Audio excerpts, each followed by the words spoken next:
Hello, in this video I want to talk about the two main differences between Judaism and Christianity about how you define God. In Judaism, God is defined as this: Shema Yisrael Adonai Eloheinu Adonai Echad. Hear, O Israel, the Lord our God, the Lord is one. The Lord our God is one. The Lord our God is one. One.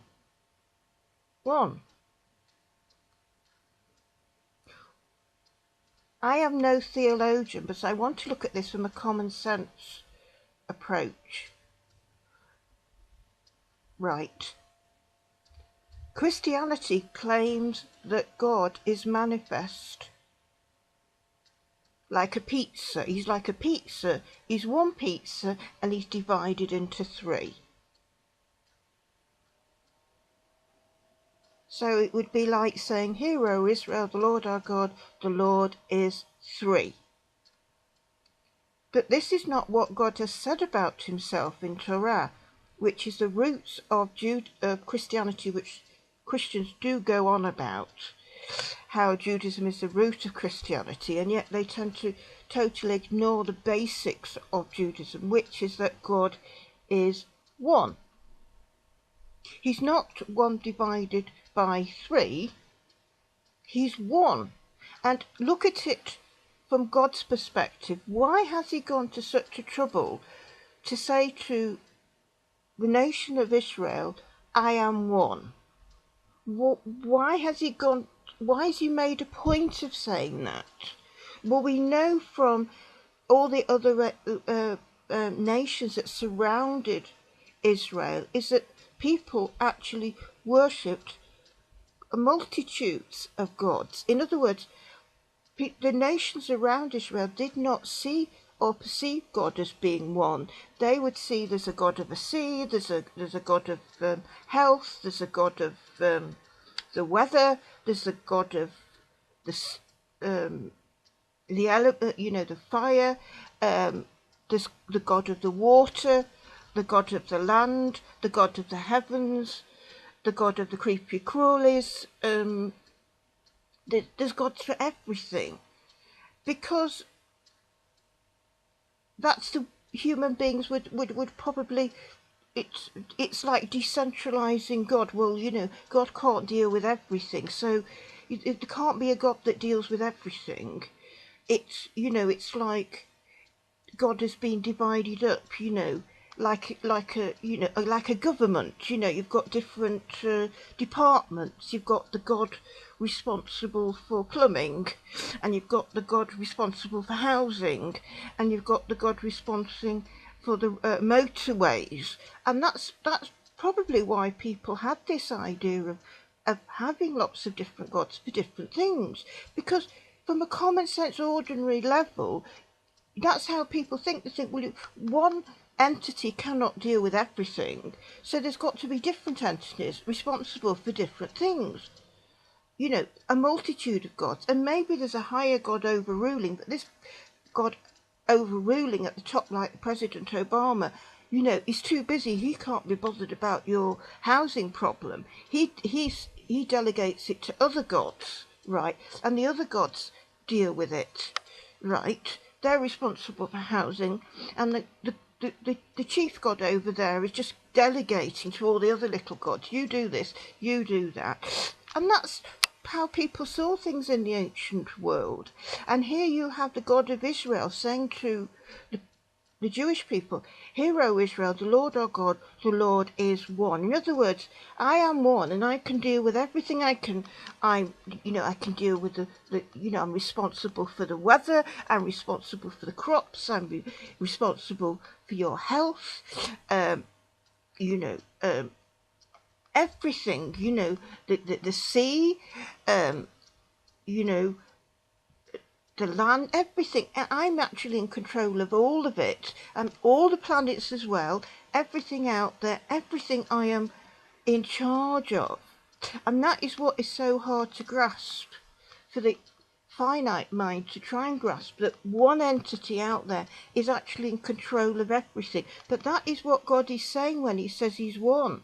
He's saying, I am responsible. Yes, I can actually be responsible for plumbing, housing, agriculture, and everything. We can't grasp that because in our finite minds we think, well, God has to be divided up. He has to do different things, set up different departments.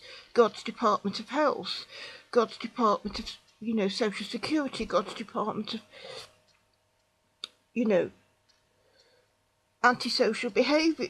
It's because that's how people thought, and you can understand why people would think like that, because it would seem sort of more logical. Because if you can't get your head around, it's hard to get your head around that one entity is responsible for everything, for all of creation, for the heavens, for all the planets and everything that's going on, all the minutiae of creation, and that God he's like sovereign, and he's just one of him. It's one of him, and he's totally in charge and in control and managing everything. And this is what's very, very hard to, obviously the finite mind is very hard to grasp that.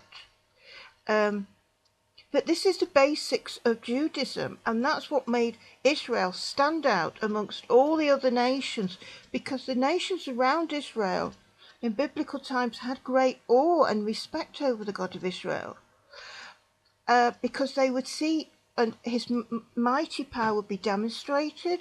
This is in so many different ways. They say, hey, this is a God, and this is why people would convert to Judaism, and even at the painful cost of being circumcised, the men, because they were so impressed with this God of Israel, this God that was like of the Jewish people. Is just amazing. And that's his power and everything about him, the nations around him, while they were worshipping all these other gods, were actually in very great reverence and deep respect for the God of Israel. And so even circumcision would not stop people from converting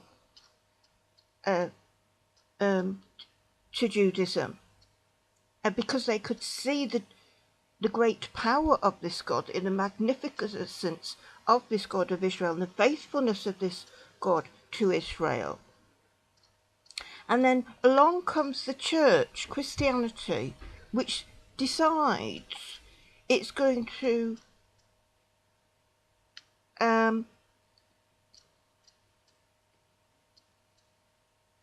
say that God is three. He's not one. He's sort of one, but he's divided up to three, right? What they've done, they divided him up. They've kind of divided him up. So it's like, almost like what they're doing, in a sense, is very much like how the nations around Israel were thinking, right, at the time that God said to the people of Israel at Sinai, I am the Lord your God, I am one. The Lord is one. In other words, what the church has done is really a retrograde step, because they have moved to the position of perceiving God in the way the nations around Israel in biblical times used to see the gods. Well, one God can't deal with everything. So, the church is divided. He's three. Right. Now, this is what I don't get about Christianity, because they do keep going on about Judaism is the root of Christianity. But I would say, how can it be the root of Christianity? Really, strictly speaking, I don't think it is. I don't think it is really, because they are ignoring the fundamentals of Judaism. The fundamentals of Judaism is God is one, and he doesn't manifest himself. He doesn't do walkabouts. He doesn't inhabit human bodies, like Jesus. He is one. And you see, what you've actually got when you look at Judaism and look at the church, you've got God is one. That's God declaring to the Jewish people, I am one, right? And on the right hand side, you've got the church saying God is a Trinity, God is three.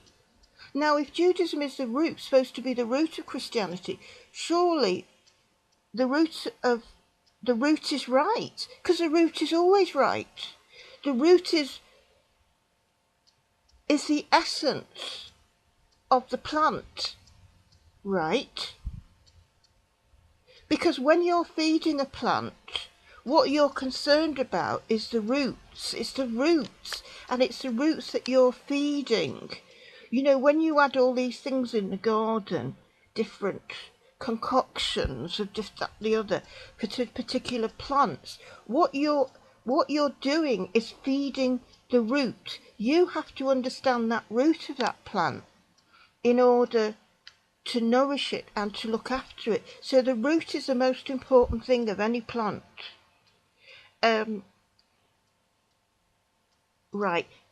And even if you've got problems, you know, you've got this disease and that, if the roots are all right, you're on safe ground.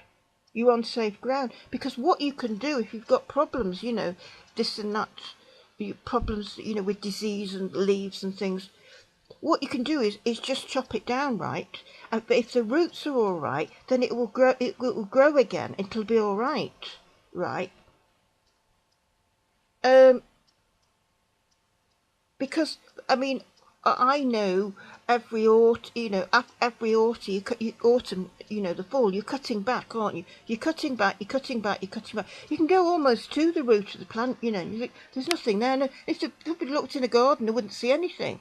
But the root is there underneath, and it will grow again. And below me, 6-9 months later, you've got a big plant again. And the point is, the church has chosen to redefine God. They're redefining God. Really, it's very cheeky, actually. What they've done is they've chosen to redefine God when God has already defined himself. God has defined himself. I am the Lord your God, and the Lord is one. And the church is saying, oh, no, you're not God. No, you're not one. You are three. Now, who's right? Who are you going to believe? Who are you going to believe? Is God one, and he doesn't take flesh? Or is God three? Right? And I think this is the biggest mistake of history that the church has made. And to redefine God when God has already defined himself. God has already defined himself as being one. And this group of human beings come along and they have the little council of Nicaea, whatever, and they decide God is three. God is three, and they are therefore giving permission for this concept of almost like three gods. And Christians do see, although they say they believe in one God, they actually worship God. They actually worship Jesus, who is a separate entity, has a body. They see him as a physical person sitting at the right hand of God. So you've got God there sitting there. That's one God. And then on the right hand side of God is Jesus. That's how Christianity sees and proclaims Christianity. God is there. Jesus is sitting on the right side of God. So he's another God, isn't he? He's not one God. He's sitting on the right side of God. And if you're sitting on the right side of God, you are separate from that which you are sitting next to. If you sit next to the right side of me, you are separate from me. You're separate from me. You're not the same. You're not me. You're definitely not me.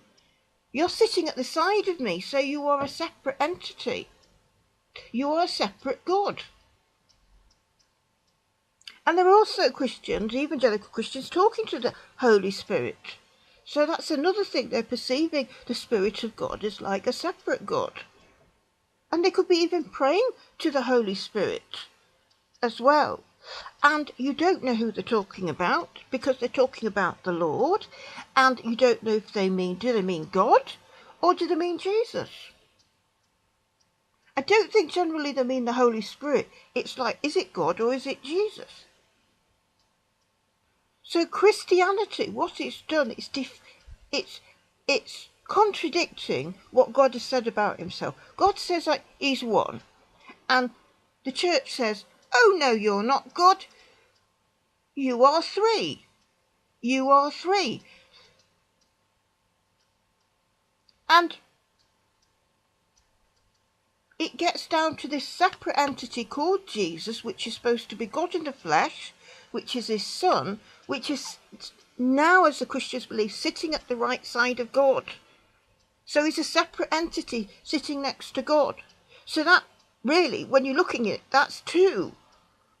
And then you've got the Holy Spirit somewhere, and I don't know how they work that out, but they've decided to call it a Trinity. But even if you call it a twosome, what's the word? A duo.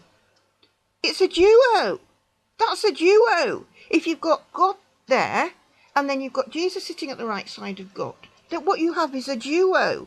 You've got a duo of gods. You haven't got one God, because the Christians are saying Jesus is God, but they're also saying he's God's son.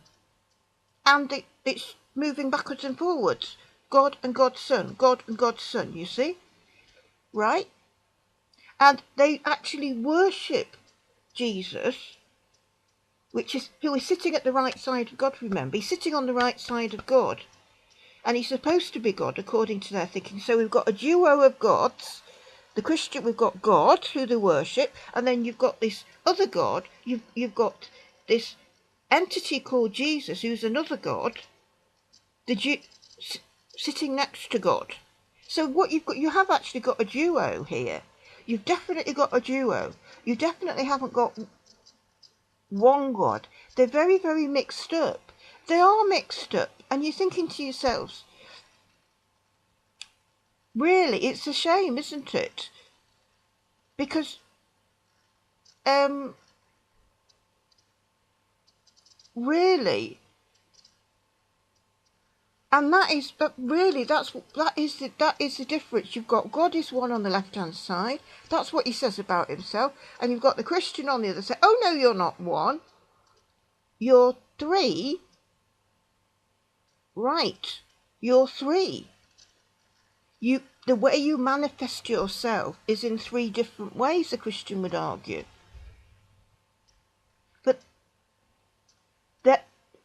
But which might sound like they're getting away with it, but they're not, because they're worshipping this separate entity called Jesus, who is not only considered to be God, but also God's son. If he's God's son, then he's a separate entity.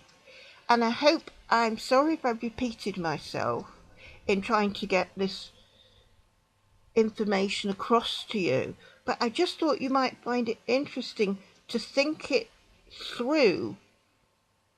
And so you've had throughout history, the last 2,000 years, and before, since God gave those words to the Jewish people, Hear, O Israel, the Lord is one. Shema Yisrael Adonai Eloheinu Adonai Echad. Hear, O Israel, the Lord our God, the Lord is one. This is what you've got. And then on the other side, you've got the church, who is redefining God and turning it into a duo, which means they have bypassed the roots, they claim, of Judaism, which they say is the roots of their faith. They haven't. They've bypassed it. And what they are manifesting is the way that people used to think in biblical times, the nations around Israel, because it was Israel's, in a sense, they were chosen to be a people that believed in one God. One God. And you've got all these other nations believing in a whole hodgepodge of gods. And Israel is believing in one God. And so what the church has done, in a funny sort of way, it's a bit confused. It's still believing in God, but it's also really added on another God, this God of Jesus. And this is almost like a cultish thing, or it's almost like a kind of sort of, it's very, very, very, very strange. It is very, very strange. And historically, the church has persecuted the Jewish people for heresy. Do you know how the Catholic Church defined heresy? As just believing in God. So if a Jew said, I don't believe in Jesus, I just believe in God, they considered it in the past heresy. This is where it gets farcical. So you've got somebody believing in God 100%, there is one God, and they did persecute the Jewish people for believing in one God. Now, another way of looking at it is you could say, well, they persecuted the Jewish people because they didn't accept Jesus. That's another way of looking at it. But really, strictly speaking, they were persecuting a people that actually believed in one God. So it's the fact that they're held to this belief of one God. There's only one God. There isn't a duo. This is not a duo. This is one God. And it's because they held firm to God's words, because this is the words of God. One. And there is nothing in the Hebrew Scriptures that indicates that at any time in the future he's going to become two. And because surely God, the fact that he made such a point of emphasis of saying he's one, to me speaks volumes. Because what people focus on and say is the most important thing, right? It becomes the most important thing, and to God, the fact that he is one was the most important thing, because that's what he needed Israel to understand and to grasp and to stop them from straying into idolatry. Because when people stray into idolatry, it's because they don't have confidence in this one God. Or they think this one God is, oh, he can deal with this and he can deal with that, but he can't deal with this. So I'll go over here and go to this occult practice. So it's about Israel, different individuals perhaps choosing to dabble in idolatry as well as trying to worship God. And I would say this is what the church has done, is that it believes in one God, it believes it's praying to God, but it's also really dabbling with idolatry in that it's worshipping Jesus. And this is no different to some Jewish people in biblical times who would, as we know from the Hebrew Scriptures, they would stray from God and they'd be worshipping God, but they'd be also going to practitioners of the occult and different things like that, and, believing all the other shenanigans of other, so-called inverted commas gods. In other words, they weren't 100% giving all of their faith to God. It was like, well, God, you've got 50%, but I'm also giving 50% to this thing over here, because I don't really have confidence that you can deal with my health problem. And this thing over here, if I offer it something or do something for it, it could improve my heart condition, because I don't have confidence in you, so I'm going to offer up sacrifices to another God, because I don't really have total confidence in you, God of Israel. Yes, you can do this, you can do that, right, I'll give you 50%, but the other 50% I'm going to give to the other gods, because they might be able to help me with my marriage problems, they might be able to help me with my sexual problems. I do remember doing a course where many years ago, the lecturer brought in an artifact that was dug up, and it was actually a man's you-know-what, right? And what if I remember rightly, because it's so many decades ago, he said that what people would do would be to make the part of the body that was causing them problems. They'd make it up in, you know, with cement and water, and they'd make it up into, they'd mould it with clay and everything. They'd make it into like the part of the anatomy that was troubling them, and then they would offer it up to a god, some god.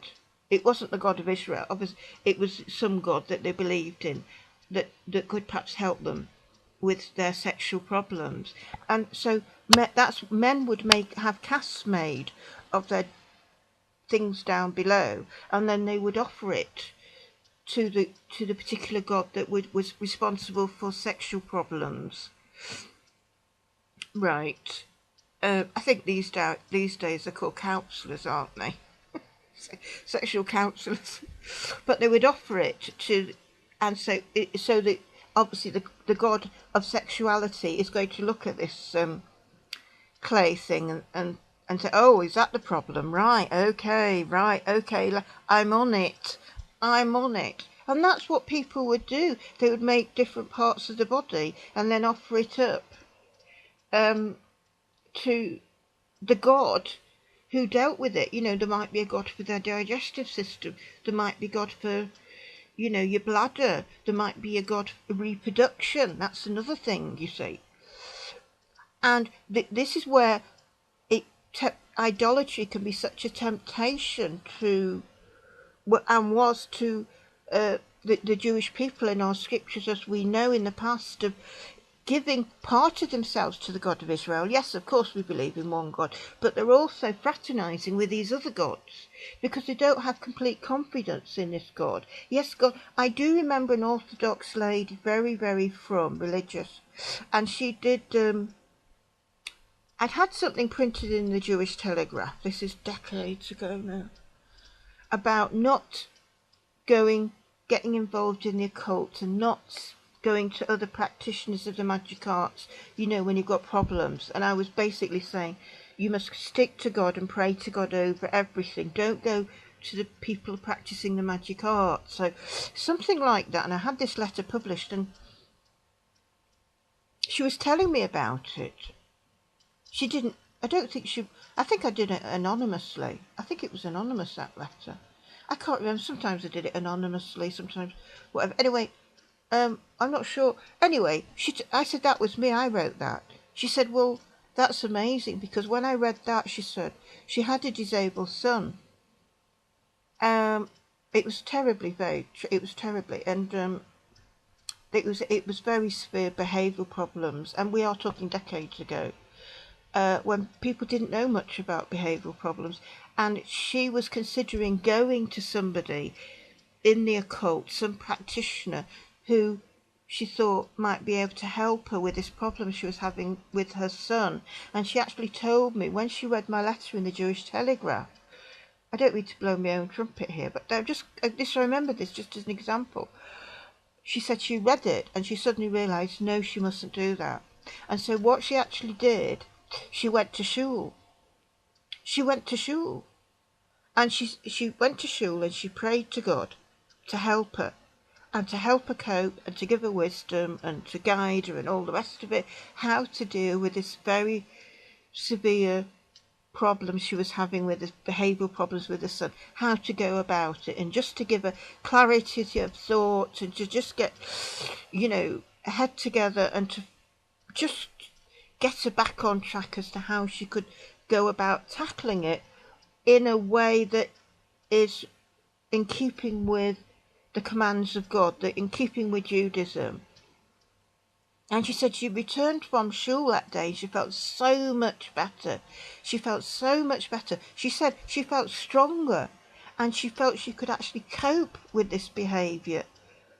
And she said it changed the landscape completely after she just came to God with this particular problem and just said, you know, help. You know, it's like the magic four-letter word, and God did. And she, you know, and then she started making appointments with different consultants and child behaviour people, and, you know, and it was the things which she was starting to get a proper grip of things, and, you know, what have you. And she was feeling much, much better.